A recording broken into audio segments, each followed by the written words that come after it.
A Pedro y a Begoña se les está poniendo cara de Ceausescu. Pedro Sánchez cada vez tiene un discurso más agresivo, está buscando enemigos imaginarios en un auténtico estado de paranoia, y mientras todo esto pasa, cada vez el cerco hacia Begoña se va estrechando más. Conoceremos la última información sobre la pareja de Sánchez, quién será su abogado, y también cómo Pedro ha perdido totalmente el contacto con la realidad. Como ya sabréis, el primer ministro eslovaco sufrió un intento de magnicidio. Pero es que Pedro Sánchez se ha comparado con él.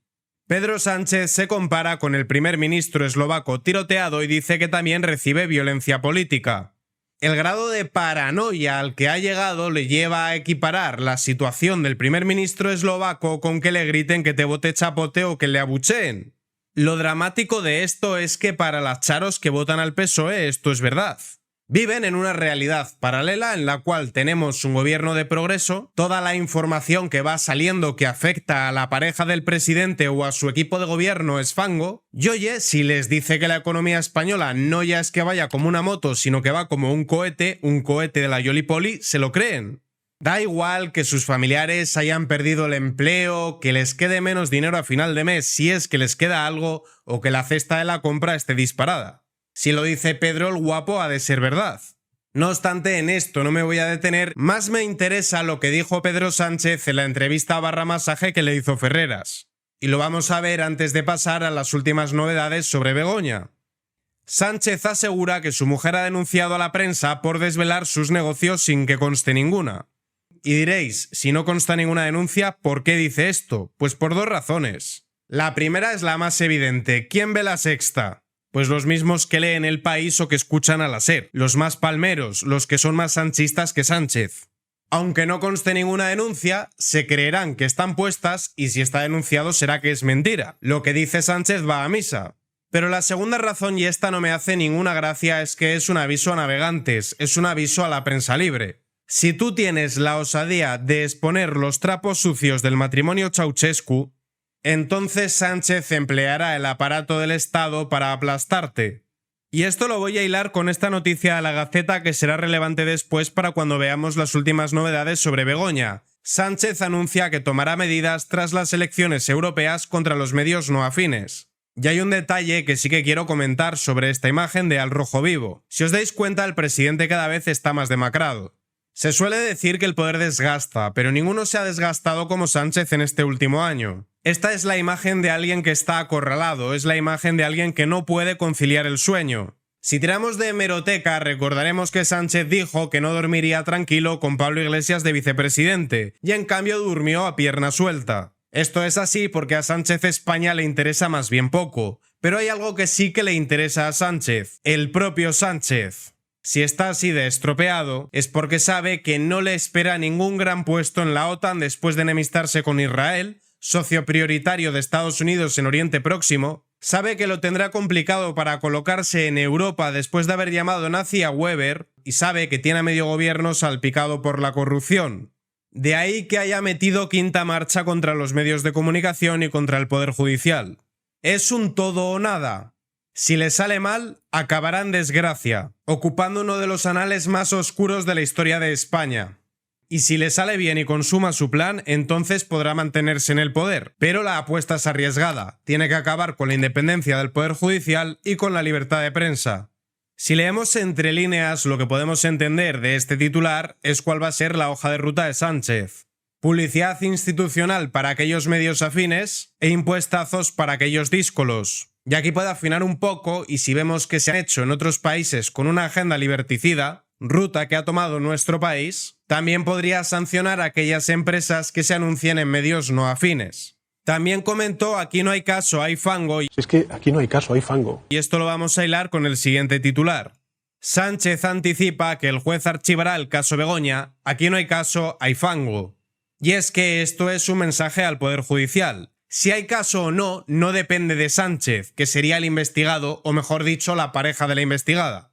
Si hay caso o no, lo tendrá que decidir un juez. Pero él aquí ya está aventurando que no hay caso. Y de aquí podemos entender que aumentará la presión contra el juez Peinado y contra el Poder Judicial en su conjunto. El juez da impulso al caso de Begoña Gómez tras la declaración clave de los periodistas que yo os adelanté antes que serían importantes. Y vamos a ver cómo va el caso de Begoña y quién va a defenderla antes de que veamos los últimos escándalos relacionados con la pareja de Sánchez. Que aunque aquí les llamemos presidentes, lo cierto es que es el primer ministro. El primer ministro en un país en el que no existe la figura de primera dama. Digo esto por la importancia que se está dando Pedro Sánchez últimamente, confundiendo democracia con su figura. Él únicamente es el responsable del Ejecutivo, no una figura intocable e inviolable. La declaración de los periodistas sienta las bases de cara a que el juez ordene la práctica de nuevas diligencias. Que según Sánchez no hay caso, hay fango. Si es que aquí no hay caso, hay fango. Pues ya vemos que están abriendo más diligencias.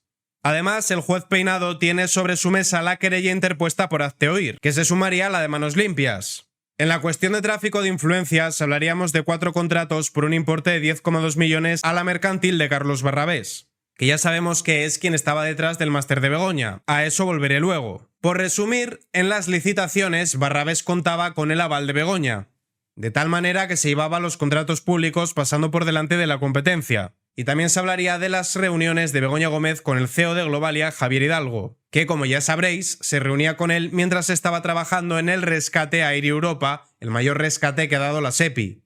Y sobre quién va a defender a Begoña sí me quiero detener, porque no es la primera persona que sonaba. Santos Cerdán se reunió a almorzar con José Ángel González, del bufete González Franco. Dentro de su equipo estaría Rosa Seoane, que si os suena es porque es la que defendió la causa del Procés, pero también Javier Melero, que fue quien se encargó de la defensa de Artur Mas.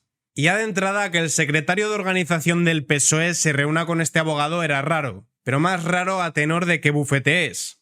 Sin embargo, finalmente será Camacho, un exministro socialista, quien defienda a Begoña Gómez.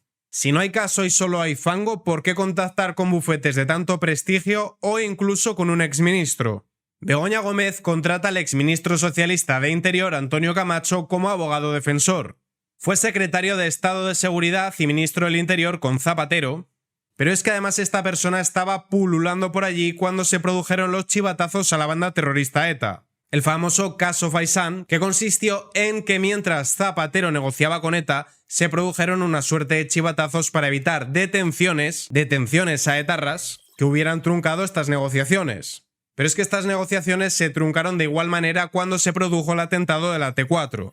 Lo más sangrante de este caso, que por cierto en segunda instancia instruyó Marlaska, es que no se depuraron responsabilidades políticas. De hecho, el caso se archivó.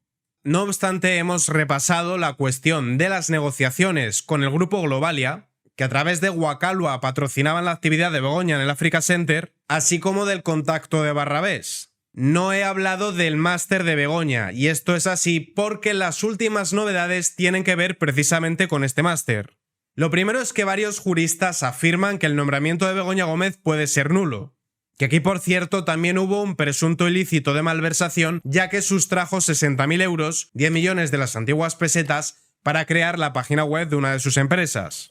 O dicho de otra forma, empleó fondos públicos para algo de su interés privado y personal. Pero es que si nos vamos a los reglamentos encontramos algo bastante interesante, que se suma al hecho de que Begoña no tenía titulación homologable para impartir el curso. El convenio rubricado por las empresas patrocinadoras obliga a que el curso esté dirigido por personal de la institución académica. Y como os podréis imaginar, Begoña no es personal docente de la Complutense, o no lo era cuando se creó el máster. La cláusula establece que debe recaer en profesores, personal de administración y servicios con vinculación permanente a la UCM, es decir, la Complutense, condición que no cumple Begoña. Y en el artículo 47 de la Ley de Procedimientos Administrativos, el nombramiento podría incurrir en nulidad de pleno derecho. Y os estaréis preguntando, bueno, ahora que se sabe esto, ¿qué puede pasar? Pues que le quiten lo bailado. Es triste decirlo, pero lo peor que podría pasarle es que le quiten lo bailado. Ella no continuaría, pero lo que ha ganado hasta ahora suyo es. Y lo grave, para que veáis hasta qué punto está envalentonada o acorralada, y dice, para lo que me queda en el convento, es que está colocando a dedazo a gente de su entorno dentro de este máster. Todo ello en pleno escándalo de investigación. Begoña Gómez retuerce el reglamento de la Complutense para poner a afines como profesores de sus másteres. Me han pillado, pero entre que esto se aclara o no se aclara voy colocando a toda la gente afín. Que recuerdo que una de las razones por las cuales está denunciada es por tráfico de influencias. Y recuerdo también a Sánchez diciendo que no hay caso que hay fango. Pues para no haber caso, vaya que se iban saliendo irregularidades. En el claustro de profesores de los másteres de Begoña Gómez, la inmensa mayoría de los docentes son ajenos a la universidad. Pero quiero que os fijéis atentamente de dónde salen estos profesores. ACNUR, Endesa. ACNUR ya sabéis que es la agencia que se lucra de traer refugiados a Europa. Pero en Endesa sí me quiero detener. Los vínculos entre las élites políticas y las empresas eléctricas. Una convivencia bajo sospecha. Solo entre 2018 y 2021 hasta una docena de altos cargos de la administración pública han entrado en el Consejo de Administración de alguna eléctrica. 5 del PSOE, 2 del PP, han ido a Red Eléctrica, y Endesa es la compañía eléctrica que hace fichajes con más pedigrí. El grupo Prisa. Grupo deficitario, el país cada vez vende menos ejemplares y Àngels Barceló cada vez tiene menos gente en Hoy por Hoy.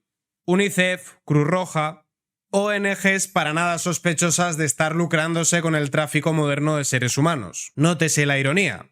En un máster dirigido por la mujer del presidente que más dinero envía a África, en un periodo en el que se baten récords de inmigración ilegal y que dirigió el Africa Center. Casualidades, oiga. Y por supuesto todo ello sin licenciatura.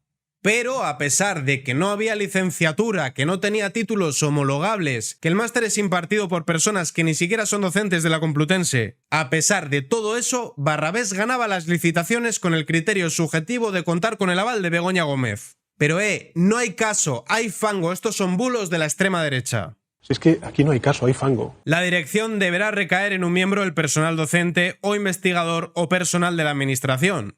Pero hacemos la excepción porque es la mujerísima del presidentísimo. No vaya a ser que reduzcan la financiación pública a la Complutense. Y por supuesto que Prisa patrocine a Begoña Gómez o que den clases en su máster no tiene nada que ver con que el gobierno vaya a usar la nueva SEPI digital para socorrer a Prisa.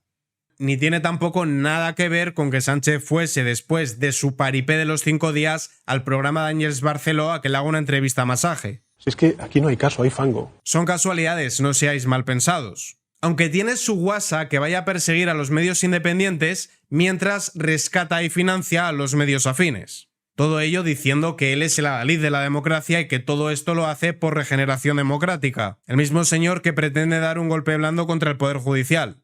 ¿Y por qué les he llamado los Ceausescu? Ceausescu también impostaba que su mujer era muy importante y le creaban cargos a ZOC.